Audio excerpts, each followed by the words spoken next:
In the Cyberpunk 2077 lore discussion, we shall explore the history of IEC, International Electric Corporation. The dark history of IEC began when Colin Powers paid Howard Murchison a business visit and would show him a video. A young woman was tied into a chair wearing a narrow blindfold. Yes, your daughter. Now, she hasn't been harmed, and she won't be, although I'm afraid her fiancé had a fatal accident. She doesn't even know why she's being held. Just sign the papers and call it a deal, and she's free. Murchison slumped, beaten.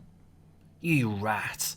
How do I know you'll release her if I sign? Howard, I said survival required ruthlessness, not waste. She can't identify anyone. It would be an unnecessary risk to harm her if you comply with our wishes. Besides, she is very obviously pregnant. We're not that cruel. Be forewarned, however, that we will be watching you. Any attempt to make public this incident or to inform the authorities will result in severe repercussions against your family. Murchison reached for the document and signed it without reading. He handed the signed contract back to his nemesis. Your daughter will be free within an hour. Slowly, Murchison started gathering his personal possessions. 20 minutes later, he was in his car, pulling out of the parking garage. As Murchison drove along the street on which his luxurious Upper East Side flat was, he noticed a figure hunched on the front steps of the building. As he drew closer, he saw that it was his daughter, alive and apparently unharmed. As he pulled up in front of his building, his car exploded violently.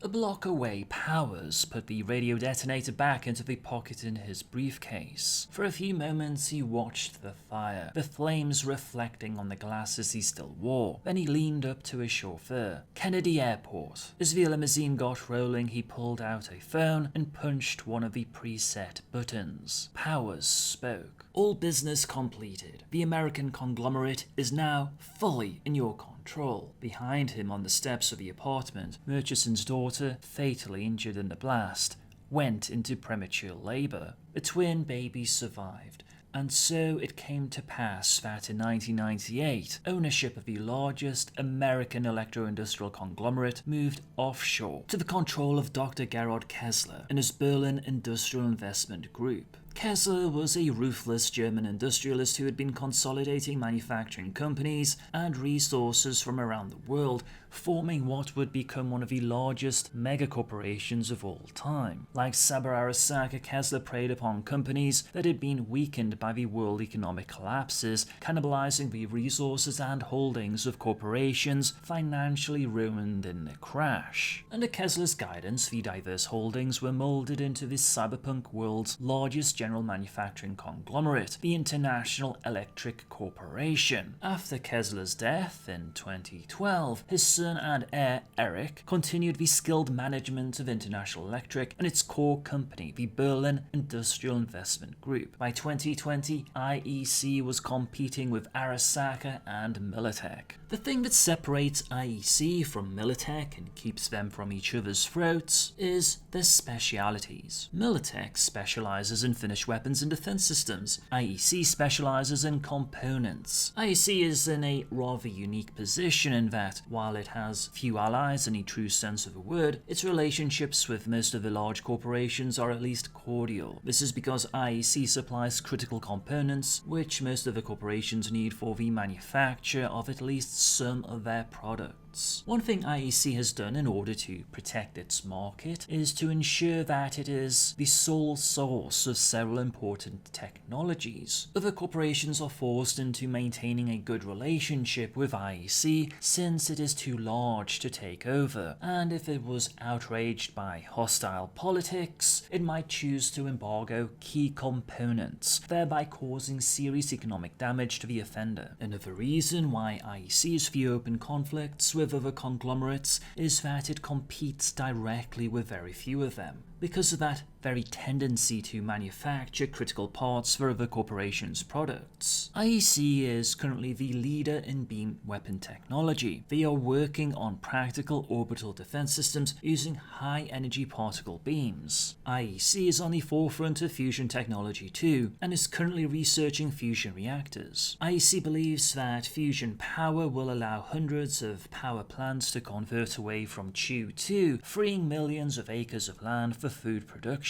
It could make deep space travel a viable possibility. IEC has no interest in the philanthropical values of these ventures, rather it is concerned with the commercial and public relations opportunities. IEC is one of the largest and most successful manufacturers of cybernetics in the world. This is partly because the Berlin Industrial Investment Group owned part or all of several of the firms which pioneered cybernetics research. One thing IEC does have in common with Arasaka is a keen interest in space, but their motivation springs from a different source. Saburo sees space as a possible extension of his empire, but mostly he is concerned with the Tycho colony's interference in his plans for the domination of the Earth. To this end, he would like to see the Tycho mass driver destroyed or incapacitated. Ultimately, this means military control of space. In contrast, Kesler sees space as a vast, untapped wealth of resources and a potential market down the line. Ultimately, Kesler would like to exert commercial control over space. He too, however, lives under the onus of the Tycho colony. In Kesler's opinion, the colony managers interfere too much with the affairs of Earth and free space. Whereas Saburo wants the colony destroyed or under his control, Kesler only wants its main weapon rendered useless. Therefore, International Electric is highly active in the research of orbital defense and high-energy beam weapons that could vaporize rocks before they even reach the atmosphere. An IE nuclear plant powers the Kilimanjaro mass driver, and the original French magnets and magnetic control systems were refitted in 2012 with updated models designed and manufactured by IE. IE and Orbital Air are co-developing a series of second-generation craft, which will allow travel to the furthest reaches of the solar system. IE is designing the propulsion units and electronics, and OA is developing the hull and interior design. The project is being carried out in deep secrecy, and no completion date has been announced. The other potential enemy of IEC is the Tycho colony. The government of the colony has long had its suspicions of both Arasaka and IEC, but the two corporations have managed to conceal any long-range lunar plans. Nevertheless, Kesler suspects the colony's paranoia, and IEC security is always on guard against espionage by Tycho agents. Although Tycho colony uses IE products and IE uses raw materials purchased from the moon, there are indications that tensions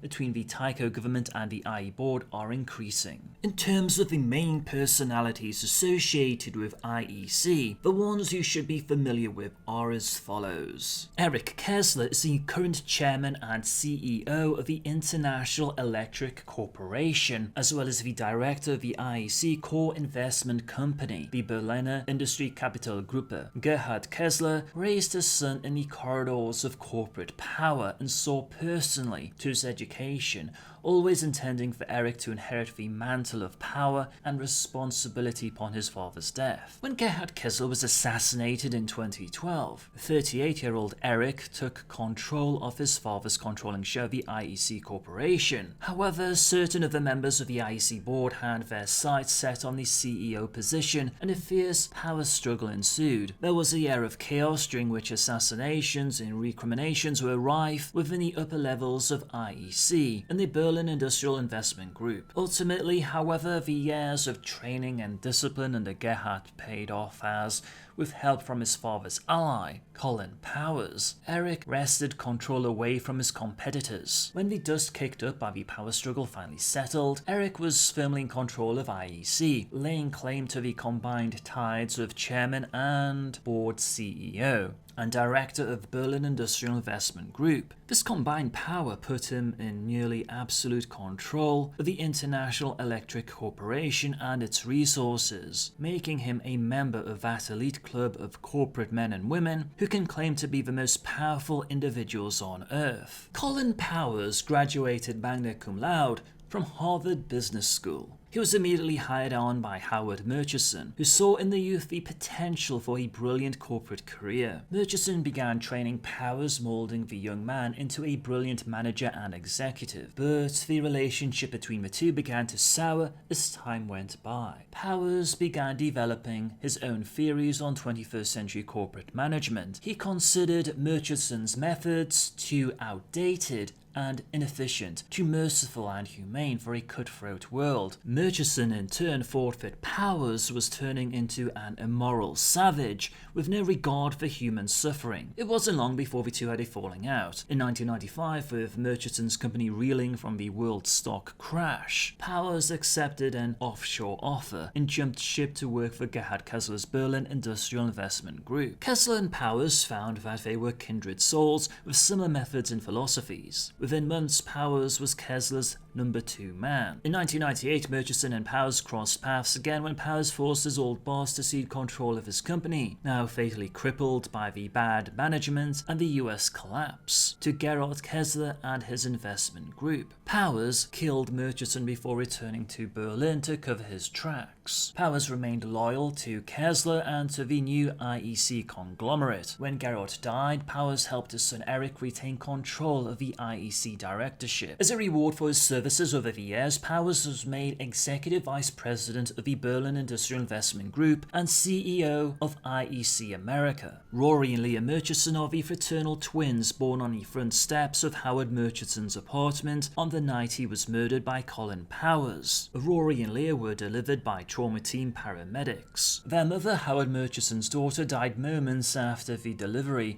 was completed. The twins were delivered into the custody of Howard Murchison's son, Roy, their uncle. Roy Murchison was a struggling musician at the time of his father's assassination. Ironically, although IEC murdered Murchison, the corporation completed payment for the stock that they extorted from him before his death. This ensured that the sale went through legally and possession of the portfolio went to the Berlin Industrial Investment Group. Between that payment and his already large personal fortune, Howard Murchison left a fair estate behind when he died. All of this was legally inherited by Roy Murchison. When the twins were 16 years old, Roy revealed the secret. The children were astounded and enraged at the revelation, and each vowed to even the score in their own way. Rory Murchison shared his uncle's predilection for music. A guitarist of no small talent by his 16th year, he vowed to use his music as a weapon against IEC. At 22 years old, Rory became one of the most successful rocker boys in the world. Rory's band had toured several countries under the name Vengeance Word, attracting huge crowds in the combat zones of cities in the US, Japan and Europe, and splitting the bill with famous rocker boy bands like Blood and Ice and Pervert Cupid. The band also uses the touring as a cover for launching sabotage missions against agents and facilities belonging to IEC. In contrast, Leah Murchison immediately sought training in combat and infiltration, studying under private instructors and spending a 3-year stint with the Lazarus Group. After honing her skills as a solo, Leah began to wage a private war against IEC. Leah is young for an established solo, but her competence has earned her a reputation on the street. Leah is a deliberate and intelligent young lady, even tempered and cool under fire. She can be aloof to the point of coldness, an attitude which has earned her the street nickname Ice Princess. Leah is also extremely beautiful. Although they have different personalities and lifestyles and see each other only rarely, the twins love each other deeply. They feel like they are joined by a special bond which transcends their fraternal relationship. Both claim to have had flashes of prescience where they seem to see and feel through the other's body. Whether this is some paranormal phenomenon or merely a psychological trick caused by their unusual history and deep affection for each other is unknown. Thank you for chipping in. The cosplayer featured on the thumbnail is the talented Irina Mayer. You can find her work on Instagram.